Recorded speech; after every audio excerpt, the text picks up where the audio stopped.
Estou aqui com o grande mestre Carlos Fernando Delfim. É um prazer imenso poder conhecê-lo pessoalmente e poder trazer um pouquinho para vocês desse sentimento que eu tô, em poder estar com ele, ouvindo as sábias palavras que ele tem aqui para passar para a gente. Ele que é engenheiro arquiteto, ainda é da época de ser engenheiro arquiteto, né, seu Carlos? Não, não é antigo não, é sábio. E que é responsável pela preservação dos nossos jardins históricos, de toda a parte não construída também, tem um valor imenso e está deixando um legado maravilhoso para todos nós que estamos atuando na paisagem. Né, seu Carlos?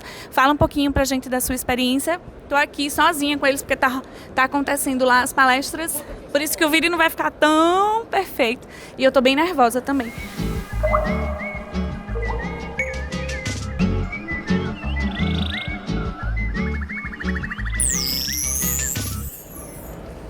Paisagem é uma coisa fantástica, assim. Imagina, eu estou aqui, mas se tem uma paisagem, como tudo fica maravilhoso e eu não sou excluído, porque a paisagem é o homem e é o mundo natural, não é?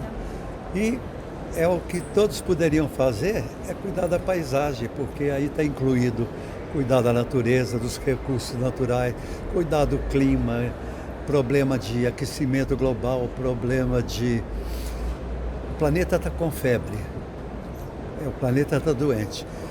Nós somos a doença na crosta do planeta, que começamos na epiderme, depois fomos afundando, fomos alcançando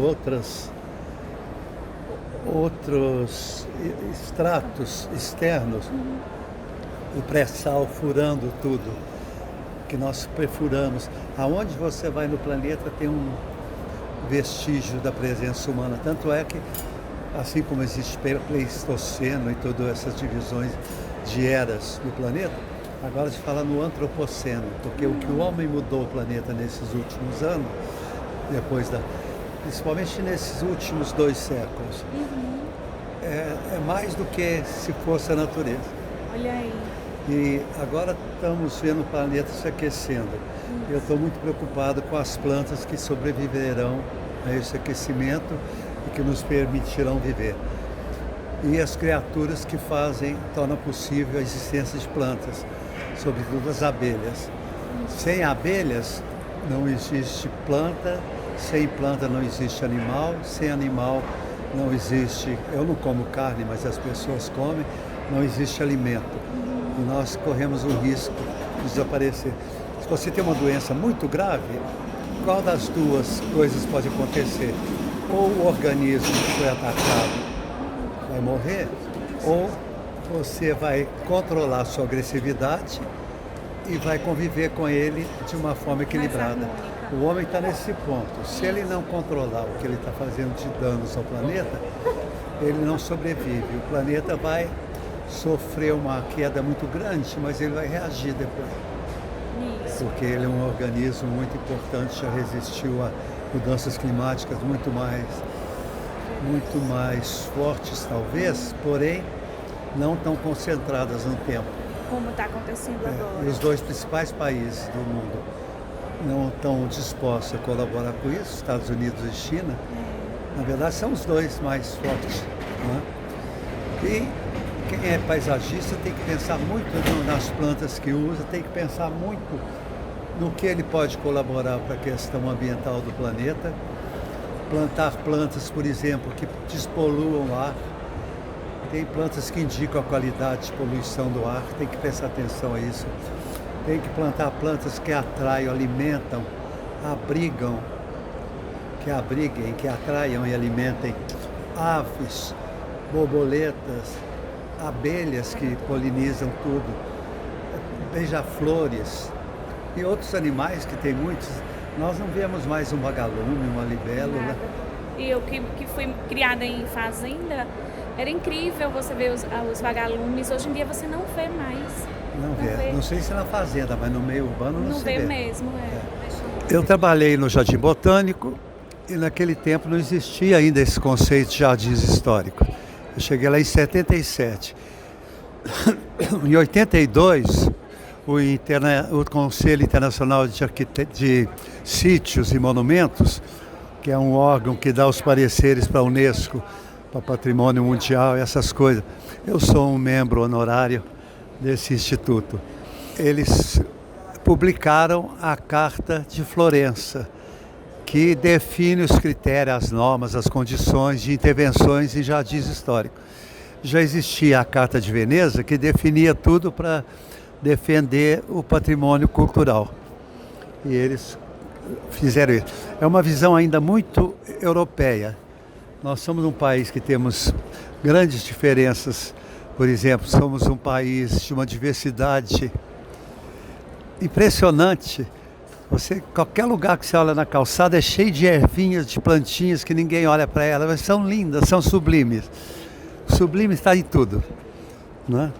E quando você olha as coisas, você volta a ser criança também. Toda vez que eu olho para o céu, olho para as nuvens, eu volto a ser criança. Não sei ver as nuvens como gente grande, não. Me devolve isso. E há muita coisa mágica no mundo, a paisagem nos dá isso, não é? E no Jardim Botânico eu era sujeito à aprovação do IPHAN. Eu fui lá para restaurar o jardim, mas aqueles guetos, isso é comigo, isso é meu, não deixavam fazer nada. Eu restaurei os edifícios com critérios dentro da Carta de Veneza. E depois, quando surgiu a Carta de Florença, eu fiquei muito feliz, porque tudo que eu fazia era com bom senso. E bom senso qualquer um pode ter. E a Carta de Florença tinha o extremo bom senso.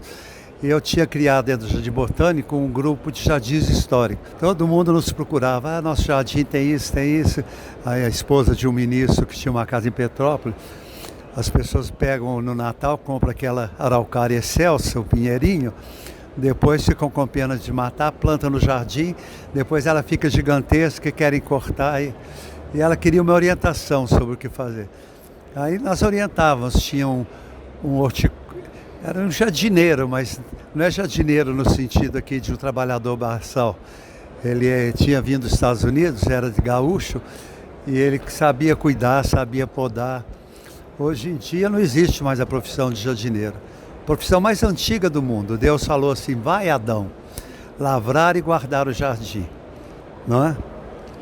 E aí nós cuidávamos dessas plantas, desses jardins, de parques, éramos chamados no Brasil inteiro. E quando eu era contratado no IPHAN, com um convênio com a Promemória, que era ligado ao IPHAN. Quando acabou meu trabalho no jardim, porque entrou um diretor que começou a fazer tudo ao contrário, permitindo a invasão do jardim, beijando a representantes dos invasores, não me recebendo, aí eu falei, não, voltar para a Promemória. E lá, depois extinguiu-se a Promemória com o Collor e eu passei a ser IPHAN. E no IPHAN sempre cuidei. Uma árvore que eles querem uma opinião, um jardim botânico, tem muitos livros publicados. Mais de 50 publicações, mas os meus livros mais importantes, um que é o único, que é o Manual de Intervenções em Jardins Históricos.